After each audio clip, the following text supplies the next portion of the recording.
الفرق المصرية أخفقت كلها امبارح، ولكن بدرجات يعني مثلا منتخب الشباب في دورة أفريقيا أو في بطولة أفريقيا، مش إخفاق، دي فضيحة، فضيحة بجلاجل. لابد من استقالة أو إقالة اتحاد الكرة بسبب الفضيحة دي. الزمالك يعني للأسف الشديد متوقع، وزي متعودين يعني على النتائج الزفت دي، وإن شاء الله من هنا ورايح ما يبقاش فيه نتائج زفت.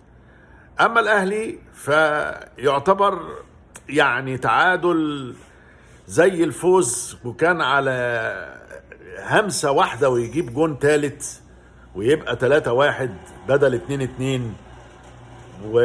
والمشكلة دايما في عدم تقدير هجوم الفريق